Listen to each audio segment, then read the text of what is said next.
नमस्कार, सुप्रभात. आपण पाहताय न्यूज 18 लोकमत. आपल्या सगळ्यांचं स्वागत. आणि बुलेटिनच्या सुरुवातीला बातमी पुण्यातल्या एका अपघाताची. पुण्यातल्या बालेवाडी परिसरात एका इमारतीचा स्लॅब कोसळलाय. या इमारतीचं बांधकाम सुरू होतं आणि त्याच वेळेला या इमारतीचा स्लॅब कोसळला. बालेवाडी परिसरातल्या पाटील नगर इथे ही घटना घडली. दुर्घटनेमध्ये अद्यापही काही जण अडकल्याची माहिती अग्निशमन दलाच्या कर्मचाऱ्यांनी दिली. सध्या अग्निशमन दलाच्या 6 गाड्या घटनास्थळी तैनात आहेत आणि मदत आणि बचाव कार्य युद्धपातळीवर सुरू आहे. चंद्रकांत फुंदे आपले प्रतिनिधी आपल्यासोबत आहेत. चंद्रकांत, काय अधिक माहिती आहे या अपघाताबद्दल? मिलिंद थोडं दुरुस्त करेल. आता तिथं कोणी अडकलेलं नाही असं फायर विभागाचे अग्निशमन दलाच्या अधिकाऱ्यांनी सांगितले. 12 लोक साधारण जखमी झाल्याची माहिती होती आणि त्याचे 6 जण वाकड मधल्या लाईफलाईन हॉस्पिटलला आहेत. सिरियस कोणी नाही असं सांगितलं सध्या तरी पण उपचार सुरू आहेत. पण हे रात्री साधारण 11-12च्या दरम्यानची दुर्घटना आहे. पाटील नगर भागात आहे. तो आपल्याला माहिती आहे मुंबई पुणे हायवेला माळुंगे गावाच्या तिथे ही साईट सुरू होती आणि तिथं हा स्लॅब कोसळलाय. तर चूक कोणाची, दोषी कोण, हे नंतर तपासत पुढे येईलच. कारण ज्यावेळेस बांधकाम सुरू असतं ऑब्व्हियसली तिथे सगळे मजूर असतात. हे सगळे अनेकदा ते परप्रांतीयच असतात बहुतांश करून. तिथं हा स्लॅब बांधण्याचं काम सुरू होतं. तिथं ही दुर्घटना घडली आहे. आता फायर ब्रिगेडच्या विभागाने सगळं तिथलं बऱ्यापैकी सामान जे आहे ते बाजूला काढले. रात्रीची घटना असल्यामुळे ऑब्व्हियसली तिथं कोणी नव्हतं, फक्त मजूरच होते. जे काही जखमी झालेले मजूर आहेत त्यांना हॉस्पिटलमध्ये नेलेलं आहे. मिलिंद.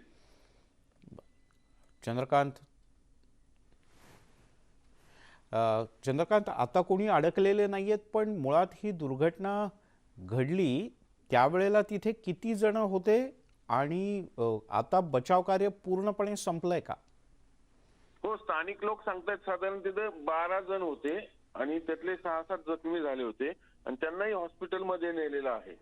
पण अशा घटना टळू नये, होऊ नयेत यासाठी कुठंतरी हे बांधकाम जे साईटवाले कॉन्ट्रॅक्टर असतात ही जबाबदारी त्यांची आहे बेसिकली. म्हणजे कुठंतरी एखादा बांबू सटकला असेल किंवा त्यातनं काहीतरी दुर्घटना झाली असणार.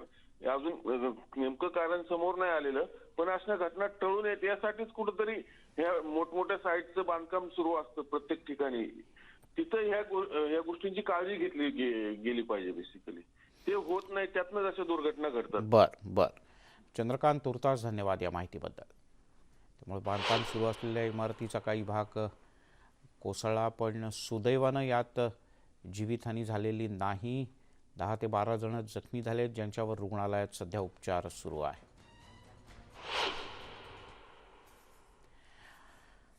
वळूयात पुढच्या बातमीकडे. राष्ट्रवादी काँग्रेसचे ज्येष्ठ नेते आणि मंत्री नवाब मलिक यांनी आणखीन एक ट्विट केलंय. त्यांची ट्विट करण्याची मालिका सुरूच आहे. नवाब मलिक यांनी आणखीन एक ट्विट करताना एका व्यक्तीचा फोटो ट्विट केला आणि या ट्विटरवरून आणखीन एक निशाणा साधलाय. दाऊद वानखेडे समीर वानखेडेंशी नातं काय, असा प्रश्न त्यांनी उपस्थित केला आहे. त्यामुळे सातत्यानं नवाब मलिक वेगवेगळे फोटो ट्विट करतायत आणि स्वतः समीर वानखेडे यांचे वडील ज्ञानेश्वर वानखेडे यांनी पत्रकार परिषद घेऊन पुन्हा सांगितलंय की माझं नाव दाऊद वानखेडे नाही. पण तरीसुद्धा नवाब मलिक हे त्यांचं नाव दाऊद वानखेडे आहे या त्यांच्या दाव्यावर ठाम आहेत आणि त्यासाठी ते सातत्यानं नवनवीन फोटो किंवा माहिती ट्विट करतायत. विशाल पाटील आपले प्रतिनिधी आपल्यासोबत आहेत. विशाल, पुन्हा एक नवीन फोटो आणि पुन्हा तोच दावा. आपल्याला माहिती आहे की क्रूज ड्रग्ज प्रकरणानंतर नवाब मलिक सातत्यानं समीर वानखेडे यांच्या बाबतीत वेगवेगळे पुरावे, वेगवेगळे खुलासे जे आहेत ते समोर आणताना आपल्याला पाहायला मिळत आहेत. नवाब मलिक यांनी आता एक ट्विट केलेला आहे आणि या ट्विटमध्ये एका व्यक्तीचा फोटो त्यांनी ट्विट केलेला आहे आणि हा फोटो नेमका कोणाचा आहे, हा व्यक्ती कोण आहे, असे प्रश्नचिन्ह त्यांनी उपस्थित केलेले आहेत. समीर वानखेडे यांच्या बाबतीत काय यांचे रिलेशन्स आहे किंवा समीर वानखेडे यांच्या वडिलांच्या बाबतीत त्यांचं काय संबंध आहेत, अशा प्रकारचे त्यांनी प्रश्नचिन्ह जे आहेत ते ट्विटरवरती उपस्थित केलेले आहेत. खरं तर या बाबतीत आज नवाब मलिक खुलासा करू शकतात की ही व्यक्ती कोण आहे, त्या व्यक्तीचा नेमका या संपूर्ण प्रकरणाशी काय संबंध आहे, त्याचा खुलासा नवाब मलिक आज करू शकतात आणि तशाच पद्धतीचं त्यांनी ट्विट सुद्धा जे आहे ते केलेलं आपल्याला पाहायला मिळते. क्रूज ड्रग्ज प्रकरणामध्ये ज्या पद्धतीनं कारवाई झालेली आहे, अनेक गोष्टींचा खुलासा नवाब मलिक यांनी केलेला आपल्याला पाहायला मिळत होता. आज एक नवीन फोटो त्यांनी टाकलेला आहे. याच्या बाबतीत आज ते कशा प्रकारे खुलासा करतात, हा व्यक्ती नेमका कोण आहे, त्या व्यक्तीचा कशा प्रकारे या संपूर्ण प्रकरणाशी काय संबंध आहे का, ह्याचा ते खुलासा करतात का हे पाहावं लागणार. आणि आज शक्यता आहे या संपूर्ण ट्विट बाबत ते खुलासा करण्याची. मिलिंद सर, बर, गेल्या काही दिवसांपासून नवाब मलिक दररोज एक पत्रकार परिषद घेत आहेत. कालचा अपवाद जर का सोडला तर आज नवाब मलिक किती वाजता माध्यमांच्या प्रतिनिधींशी बोलतील, आणि फक्त हा एकच फोटो आहे का नवाब मलिक आणखीन काही गोष्टी मांडू शकतात? कारण आता वानखेडे कुटुंबियांनी इशारा दिलाय की तुम्ही पुन्हा आरोप केलेत तर न्यायालयात जावं लागेल. मिलिंद, आपण पाहतोय की नवाब मलिक वर्सेस वानखेडे कुटुंबीय आपल्याला काही दिवसांपूर्वी हा संघर्ष जो आहे तो दिसताना आपल्याला पाहायला मिळतोय.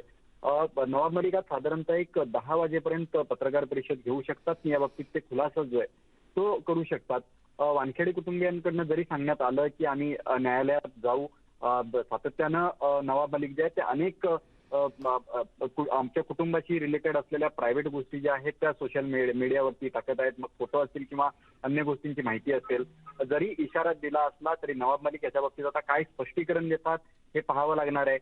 अन्य काही डॉक्युमेंट्स नवाब मलिक यांच्याकडे आहेत का? कारण का आपण सातत्यानं पाहतो या क्रूज ड्रग्ज प्रकरणानंतर नवाब मलिक एक रोज एखादी सिरीज सुरू केल्यासारखी वेगवेगळी माहिती जी आहे ती समाज माध्यमांवरती टाकतायत. मग ट्विटर असेल, इंस्टाग्राम असेल, याच्यावरती ते माहिती देताना आपल्याला पाहायला मिळत आहेत. त्यामुळे या प्रकरणाची अन्य काही नवाब मलिकांकडे माहिती आहे का? आणि एखाद्या या एकीकडे चौकशी चालू असताना अशा प्रकारची माहिती देऊन कुठेतरी या चौकशीला एक डायरेक्शन देण्याचा प्रयत्न नवाब मलिक करतायत का, अशीच एक चर्चा जी आहे आता रंगू लागलेली आहे. आज या फोटोच्या बाबतीत नेमकं ते काय खुलासा करतात की अन्य काही नवीन माहिती देतात हे पाहावं लागणार आहे. मिलिंद सर, बर, विशाल तुर्तास धन्यवाद या सगळ्या माहितीबद्दल. तिकडे ड्रग्ज प्रकरणावरून नवाब मलिक यांनी समीर वानखेडे आणि इतर लोकांवर गंभीर आरोप केले. यानंतर मोहित कंबोज यांनी आता नवाब मलिक यांची बेनामी संपत्ती उघड करणार असल्याचा इशारा दिलाय. तसंच मलिकांच्याकडे पुरावे असतील तर त्यांनी ते द्यावेत. त्यांनी पदाचा दुरुपयोग केल्याचा आरोप सुद्धा भाजपचे नेते मोहित कंबोज यांनी केलाय. तर कंबोज यांच्या आरोपाला नवाब मलिक यांनी सुद्धा उत्तर दिलंय. मी भंगारवाला आहे पण चोर नाही, असा पलटवार त्यांनी केला आहे.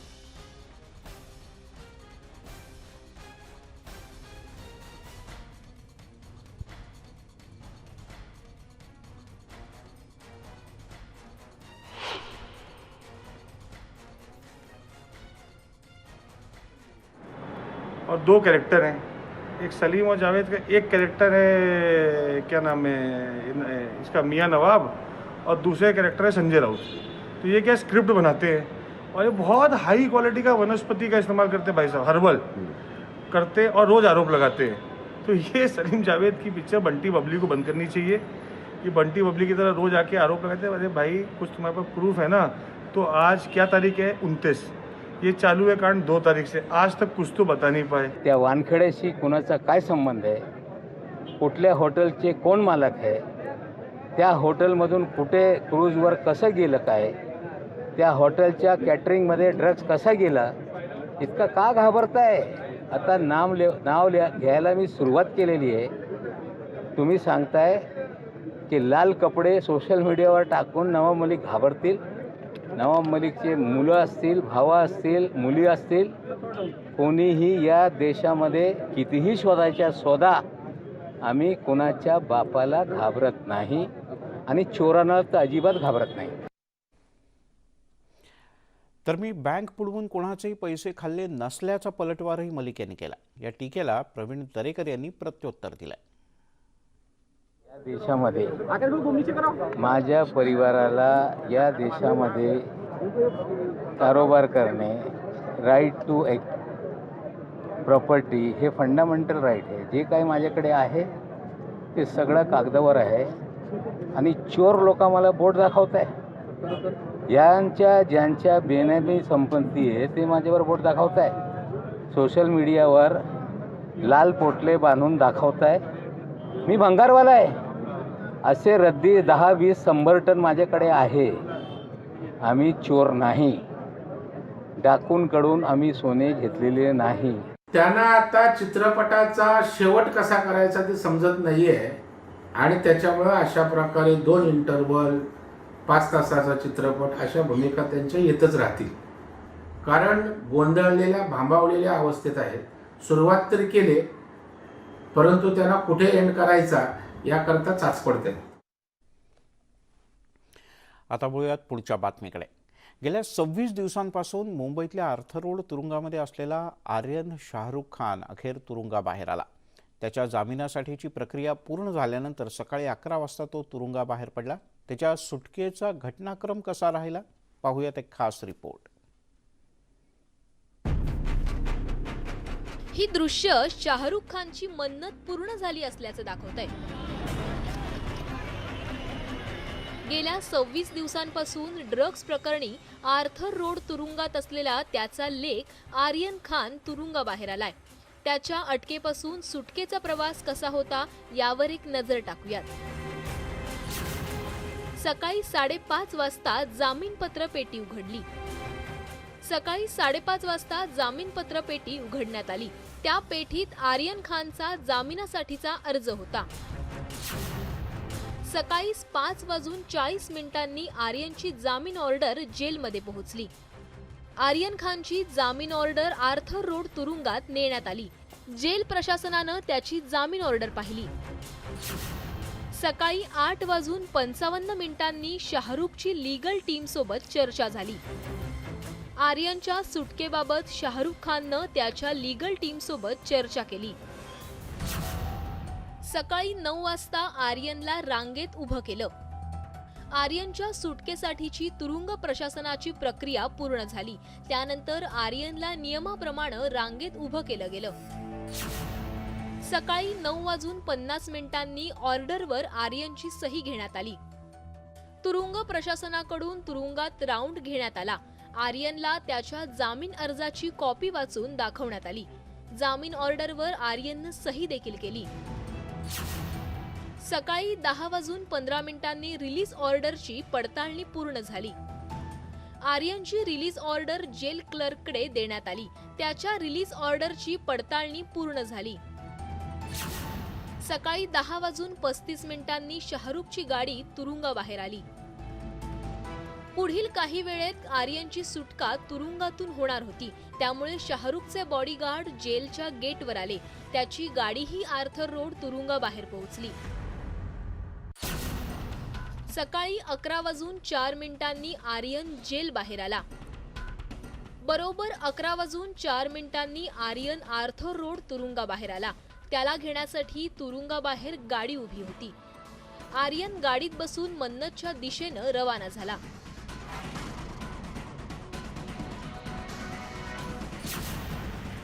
सकाळी 11:26 मन्नत बाहेर जल्लोष करण्यात आला. आर्यनची गाडी मन्नत बंगल्याजवळ येत असल्यानं तिकडे चाहत्यांनी मोठी गर्दी केली होती. सकाळी 11:30 आर्यन मन्नतवर पोहोचला. आर्थर रोड तुरुंगातून निघालेला आर्यन मन्नत बंगल्यावर दाखल झाला. त्यामुळे आता मन्नतवर खऱ्या अर्थानं दिवाळी साजरी होणार आहे. ड्रग्ज प्रकरणी आर्यनला एनसीबीनं 3 ऑक्टोबरला अटक केली. त्याच्या जामिनासाठी शाहरुख खाननं वकिलांची फौज उभी केली होती. अजित मांढरे, प्रणाली कापसे, तुषार रुपनवरसह विशाल पाटील, न्यूज 18 लोकमत, मुंबई. आणि आता न्यूज 18 लोकमतचं ऑपरेशन लुटारू. न्यूज 18 लोकमतच्या स्टिंग ऑपरेशनची दखल ऑपरेशन लुटारू. अर्थात हे स्टिंग ऑपरेशन दाखवल्यानंतर प्रशासन खडबडून जागा झालंय. सरकारनं स्टिंग ऑपरेशनची दखल घेतली आहे आणि रेशन कंट्रोलर राज्याचे कान्हूराज बगाटे यांनी आता थेट कारवाईचे आदेशसुद्धा दिले आहेत. पुढच्या काही दिवसात तातडीनं माफियांवर थेट कारवाई केली जाईल. त्यासाठी तातडीनं धोरण ठरवून त्याची अंमलबजावणी केली जाईल असंही बगाटे यांनी म्हटलंय. राज्यभर माफियांवर कारवाई करणार असल्याचं आश्वासनही त्यांनी दिलंय. या स्टिंग ऑपरेशन नंतर लातूरमध्ये सगळ्यात मोठी कारवाई होणार असं दिसतंय. कारण जिल्हाधिकारी बी पृथ्वीराज यांनी न्यूज 18 लोकमतवरचं हे स्टिंग ऑपरेशन पाहून आम्हाला आश्वासन दिलंय की दोषींना सोडणार नाही.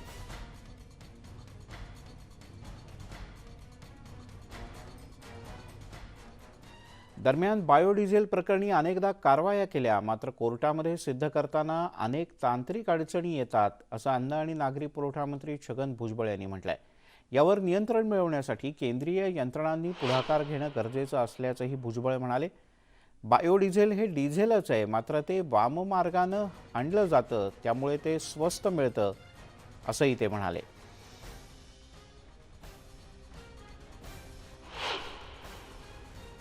राज्यभर बायोडिझेलच्या नावाखाली इंडस्ट्रीयल ऑइल विकलं जात असल्याचा भांडाफोड न्यूज 18 लोकमतनी केलेला आहे. आणि या संपूर्ण प्रकरणावरती प्रतिक्रिया देण्यासाठी आपल्यासोबत आहे राज्याचे पुरवठा मंत्री छगन भुजबळ साहेब आपल्यासोबत आहे. भुजबळ साहेब, न्यूज 18 लोकमतने या संपूर्ण प्रकरणाचा पर्दाफाश केलेला आहे.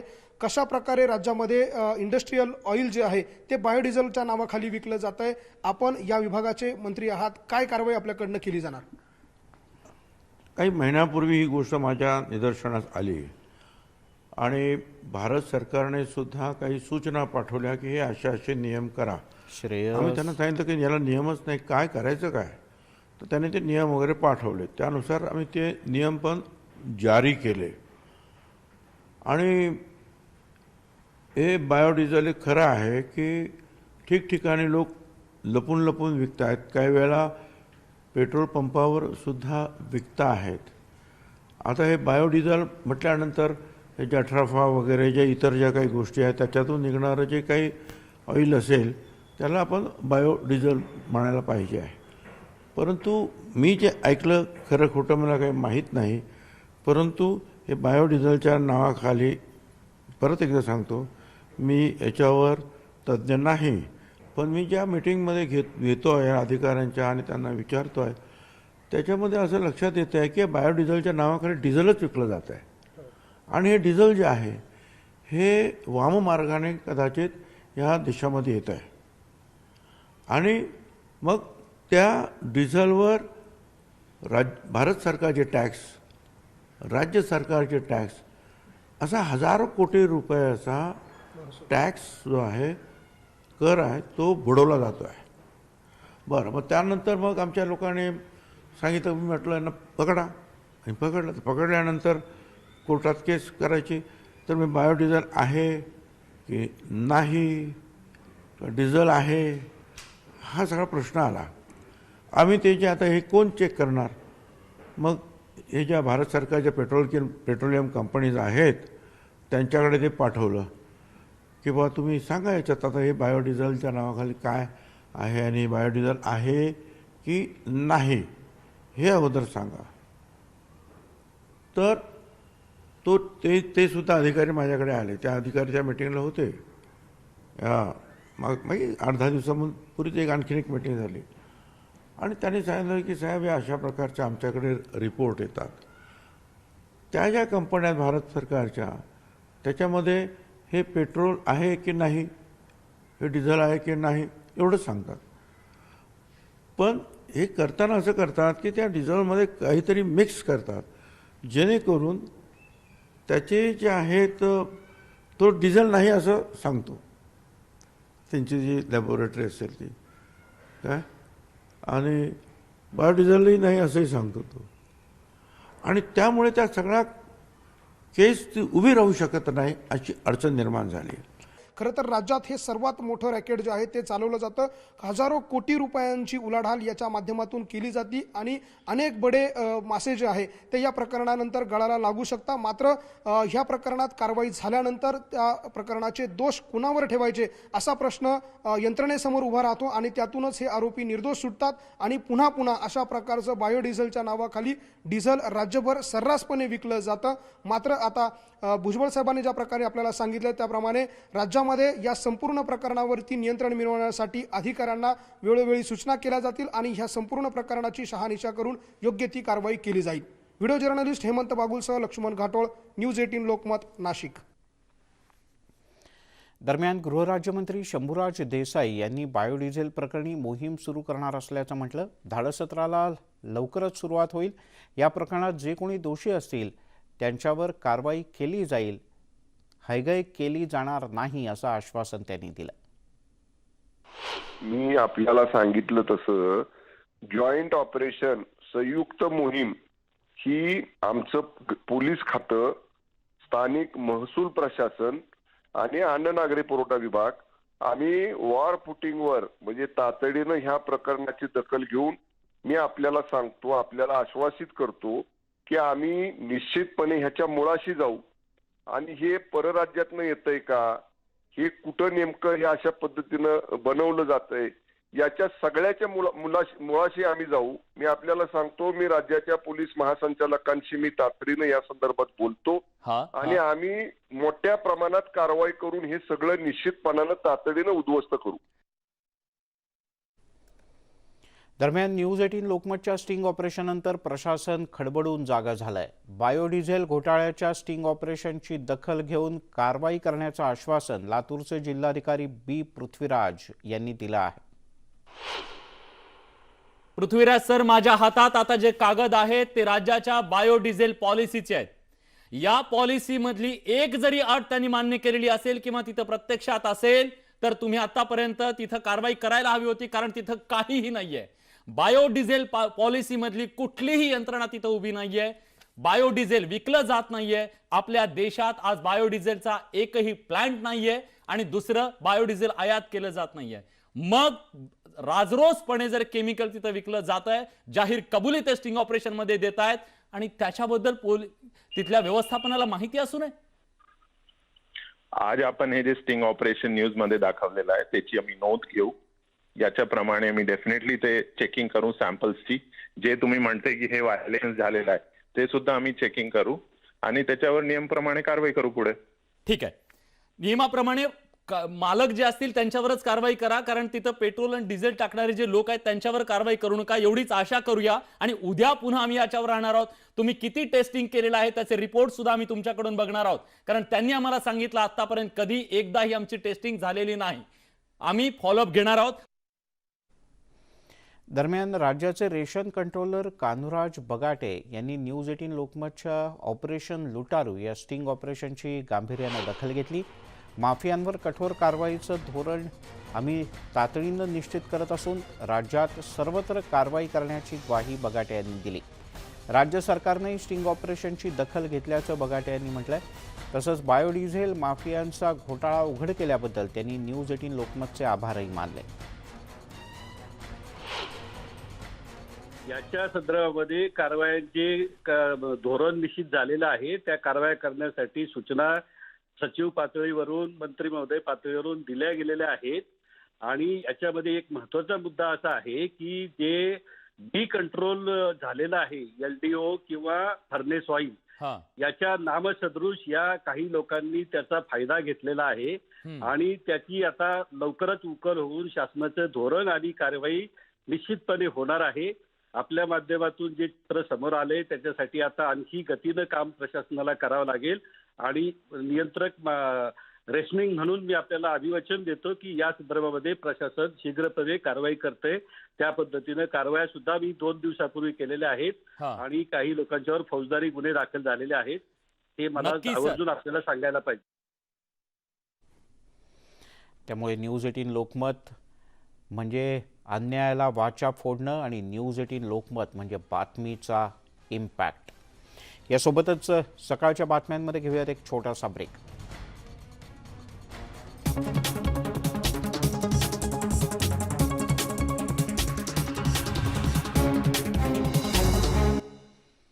आपण पाहताय सकाळच्या बातम्या. माओवाद्यांनी धमक्या दिल्याच्या पार्श्वभूमीवर गडचिरोली जिल्ह्याचे पालकमंत्री एकनाथ शिंदे हे काल गडचिरोलीच्या दौऱ्यावर होते. यावेळेला माओवाद्यांच्या धमक्यांना झुगारून अतिसंवेदनशील अशा माओवाद्यांच्या कारवायांचा गड मानल्या जाणाऱ्या भामरागडच्या धोडराज इथल्या पोलीस स्थानकात त्यांनी दिवाळी साजरी केली. एकनाथ शिंदे यांनी यावेळेला जवानांच्या कुटुंबियांना काही भेटवस्तू तसंच फराळी दिला. तसंच या सगळ्यांची त्यांनी आस्थेने चौकशीही केली.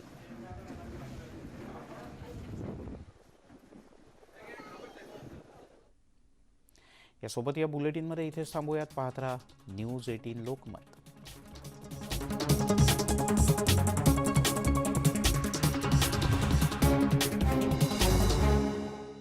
असल्याचे आदेश